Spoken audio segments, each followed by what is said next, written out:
Hello दोस्तों, welcome है आपका हमारे यूट्यूब चैनल में। Pensioners, family pensioners as well as कर्मचारियों के लिए कई सारे बड़े अपडेट्स हैं, जिनमें पहला बड़ा अपडेट है आप सभी के लिए 18 मंथ्स के डीए और डीआर को लेकर के एक बड़ा अपडेट आया है।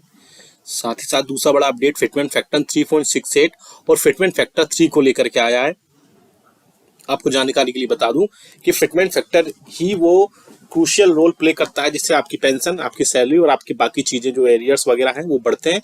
वो फिटमेंट फैक्टर ही होता है। उस पर एक बड़ा अपडेट निकल कर आ रहा है।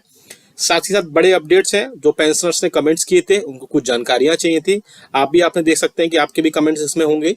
आपको अगर कोई डाउट है तो आप हमें कमेंट करते हैं और हम उनका आंसर नेक्स्ट वीडियो में देने की कोशिश करते हैं। तो कई सारे कमेंट्स लिए गए हैं इसमें जिनका इसमें हम आंसर देने की कोशिश करेंगे। साथ ही साथ इसमें फिक्स्ड मेडिकल अलाउंसेस को लेकर भी एक बड़ा अपडेट है और इसके अलावा ओल्ड पेंशन स्कीम को लेकर भी एक बड़ा इसमें अपडेट देने वाला हूं मैं। थोड़ा सा वीडियो लॉन्ग हो जाएगा, लेकिन आपके लिए इसमें बहुत ही इंफॉर्मेशन वाली जो है अपडेट्स होंगी।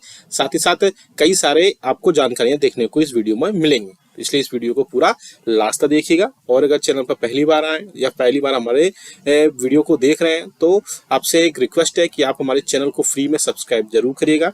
सब्सक्राइब करने के लिए आपको ब्लैक बटन को प्रेस करना है सब्सक्राइब के, जो कि आपके स्क्रीन पर दिखाई दे रहा होगा। साथ ही साथ आप हमारे लेटेस्ट इन्फॉर्मेशन आप तक पहुंचे उसके लिए आपको घंटे के निशान को प्रेस करना है, तभी आपके पास हमारी वीडियोस की लेटेस्ट इन्फॉर्मेशन या लेटेस्ट अपडेट्स आपके फोन पर आ पाएगी और आप हमारे वीडियोस को इसी तरीके से आगे कंटिन्यू वॉच करते रहेंगे। आपको जानकारी के लिए एक बात बता दें हम कि आप हमारे चैनल पर pensioners, family pensioners as well as कर्मचारियों के वेलफेयर से related notification, circulars, office memorandum समझाए जाते हैं। साथ ही साथ अगर उनको कोई प्रॉब्लम्स होती है उनके पेंशन, सैलरी, इवन आपकी कर्मचारियों की सैलरी से रिलेटेड, तो हम उनको बताते हैं कि क्या एक्शन लेने, क्या कार्रवाई करने हैं, जिससे उनको आगे अपने पेंशन, सैलरी में उनको कोई प्रॉब्लम ना हो पाए। चलिए पहली बड़ी खबर की तरफ लेके चलते हैं, जो कि आ रही है 18 मंथ्स डी और डीआर को लेकर के। आपको जानकारी के लिए बता दूं, भारतीय प्रतिरक्षा मजदूर संघ की तरफ से एक इम्पोर्टेंट लेटर जो है माननीय फाइनेंस मिनिस्टर को लिखा गया है, जिसमें कोविड-19 के दौर में 18 मंथ्स के डी और डीआर का जो एरियर्स है वो रोका गया था। उसके बाद वहां पर उन्होंने सरकार से रिक्वेस्ट की है कि अब सिचुएशन बहुत अच्छी हो गई है, भारत की जीडीपी 5वें नंबर की जीडीपी बन चुकी है। ऐसे में पेंशनर्स और फैमिली पेंशनर्स का, कर्मचारियों का 18 मंथ्स का डी और डीआर का एरियर्स जो है सरकार को देना चाहिए, चाहे भले वो 3 से 4 अलग अलग इंस्टॉलमेंट में देना चाहिए, ऐसा यूनियंस और फेडरेशन कहती रही है। हालांकि इस लेटर के अकॉर्डिंग जो फाइनेंस मिनिस्टर को ऑनरेबल फाइनेंस मिनिस्टर को गया है लेटर्स, उसमें कई सारी चीजें और भी हैं, जिसमें बताया गया है कि कैसे क्रूशियल रोल प्ले किया कर्मचारियों ने कोविड के टाइम पे। अब बारी है कि सरकार उनको 18 मंथ्स के डी और डीआर का एरियर्स उनको वापस करे, क्योंकि उन्होंने अब जो है इकोनॉमी बहुत अच्छी हो गई है। उस टाइम इकोनॉमी अच्छी नहीं थी, जिसके चलते सरकार ने 18 मंथ्स का डी और डीआर का फ्रीज किया था, लेकिन अब सिचुएशन अच्छी हो गई है, इसलिए अब सरकार जो है 18 मंथ्स के डी और डीआर का एरियर्स उनको देना चाहिए। हालांकि मुझे भी लगता है कि सरकार को 18 मंथ्स के डी और डीआर का एरियर्स पेंशनर्स और फैमिली पेंशनर्स और कर्मचारियों को देना चाहिए। आपके क्या विचार है इस पे कमेंट करके जरूर बताएगा। दूसरी बड़ी खबर आ रही है फिटमेंट फैक्टर को लेकर के। आपको जानकारी के लिए बता दूं कि फिटमेंट फैक्टर 7वें वेतन आयोग के रिकमेंडेशंस के हिसाब से आपको 2.57 गुना के बेसिस पर आपको प्रोवाइड कराया जाता है। लेकिन अब खबरें आ रही हैं कि सरकार जल्द से जल्द फिटमेंट फैक्टर 3.68 या फिटमेंट फैक्टर 3 को कर सकती है, और ऐसा अगर वही होता है तो पेंशनर्स में पेंशन भी बढ़ेगी, साथ ही साथ कर्मचारियों की सैलरी भी बढ़ सकती है। लेकिन जहां तक मुझे जानकारी है ऐसा 8वें वेतन आयोग में ही संभव है, इससे पहले कोई और फिटमेंट फैक्टर नहीं बढ़ाया जा सकता है। हालांकि फिटमेंट फैक्टर जो है नेक्स्ट पे कमीशन आता है, उसी में सारी चीजें ऐड होती हैं, और उसी में सारी चीजें ऐड होने के बाद फिटमेंट फैक्टर में बढ़ोतरी होती है, और उसमें फिटमेंट फैक्टर की बढ़ोतरी होने के बाद पेंशन और सैलरी में बढ़ोतरी होती है। फिटमेंट फैक्टर जो लोग कह रहे हैं कि 3.68 गुना तक बढ़ाया जाएगा नेक्स्ट पे कमीशन में, तो ऐसा मुझे नहीं लगता पर्सनली, क्योंकि 3.68 गुना होने पर जो बेसिक पेंशन है वो 9,000 रुपए से बढ़कर के 15,000 रुपए, 14,000 रुपए तक होगी, और साथ ही साथ सैलरी जो है 18,000 रुपए से 26,000 रुपए तक पहुंच सकती है। लेकिन जो फिटमेंट फैक्टर 3 है ये एक अच्छा फिटमेंट फैक्टर है, क्योंकि 3.68 पॉसिबल नहीं है इतनी ज्यादा पेंशन और सैलरी बढ़ाना। तो मुझे लगता है कि फिटमेंट फैक्टर 3 एक ऐसा फिटमेंट फैक्टर है जिससे बेसिक पेंशन आपकी 12 से 13,000 रुपए, साथ ही साथ कर्मचारियों की जो सैलरी है वो इसमें 22,000 21,000 रुपए तक पहुंचेगी, जो कि एक फिजिबल है और गवर्नमेंट ऐसा कर भी सकती है।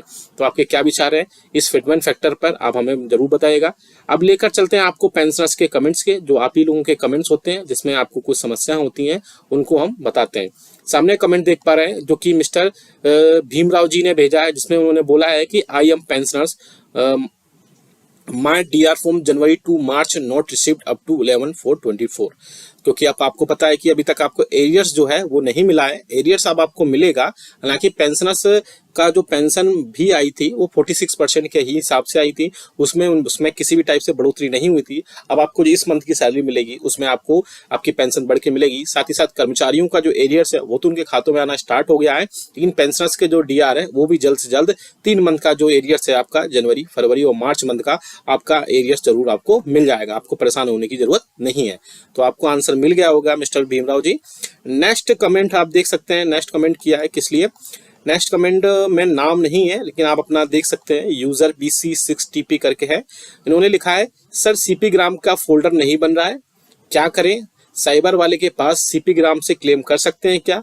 हम भूतपूर्व सैनिक परेशान हैं और कोई नया रास्ता बताएं।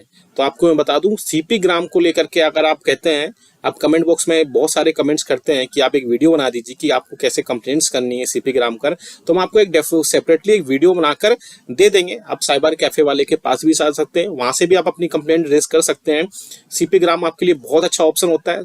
तुरंत वहां से एक्शंस होते हैं और तुरंत आपको वहां से जो भी आपके बेनिफिट्स हैं वो भी आपको मिल जाते हैं। लेकिन अगर आपको आप चाहते हैं कि हम खुद एक जो है सेपरेट वीडियो बनाते हैं कि आपको कैसे उस पर ID बनानी है, कैसे फोल्डर बनाना है, कैसे अपडेट्स करने हैं, कैसे कंप्लेंट रेज करने हैं, तो वो भी हम कर देंगे। आप हमें कमेंट बॉक्स में कमेंट कर देगा, या फिर आप साइबर वालों के पास जा सकते हैं, वहां से भी आप अपना बनवा सकते हैं। आपको आंसर मिल गया होगा।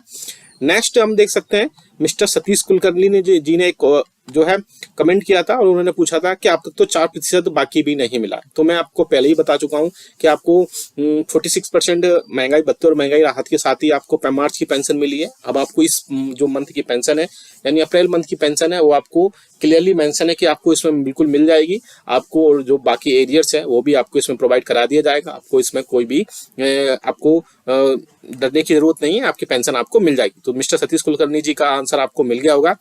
नेक्स्ट हम कमेंट की तरफ लेके चलते हैं। तो नेक्स्ट आया है घनश्याम जोशी जी का, जिन्होंने बोला जानकारी देने के लिए धन्यवाद। तो आपको भी धन्यवाद, आप हमारे वीडियोस ऐसे देखते हैं, उन पर भरोसा करते हैं और आपको हम ऐसी जानकारी आगे भी लेकर आते रहेंगे। चैनल को सब्सक्राइब करके रखिएगा। नेक्स्ट जो बड़ी अपडेट आ रही है वो फिक्स्ड मेडिकल अलाउंसेस को लेकर आ रही है।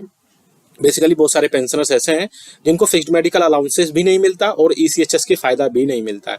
तो ऐसे में आप पेंशनर्स जो फिक्स्ड मेडिकल अलाउंसेस लेना चाहते हैं वो एक काम कर सकते हैं। कैसे क्या काम कर सकते हैं कि फिक्स्ड मेडिकल अलाउंसेस जो है वो अपने रिकॉर्ड ऑफिस में जाइए, वहां पर आपको 2 फॉर्म सबमिट करने पड़ेंगे।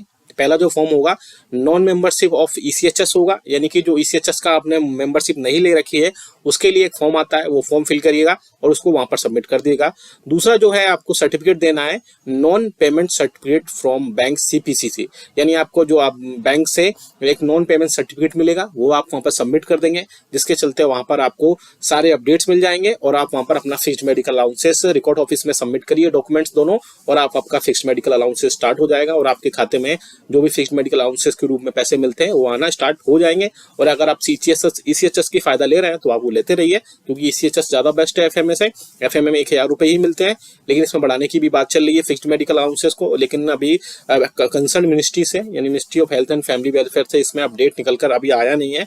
पहले इसको की जो मीटिंग हुई थी उसमें मैटर बोला था कि मैटर जो है अंडर कंसिडरेशन है, लेकिन जल्द से जल्द इस पर कोई ना कोई अपडेट निकल कर आ जाएगा। और मुझे लगता है इसमें बढ़ोतरी पॉसिबल है, क्योंकि फिक्स्ड मेडिकल अलाउंसेस के रूप में जो 1000 रुपए मिलते हैं पेंशनर्स को वाकई में काफी कम होते हैं। तो ऐसे में मुझे लगता है कि अभी फिक्स्ड मेडिकल अलाउंसेस के रूप में 2000 रुपए या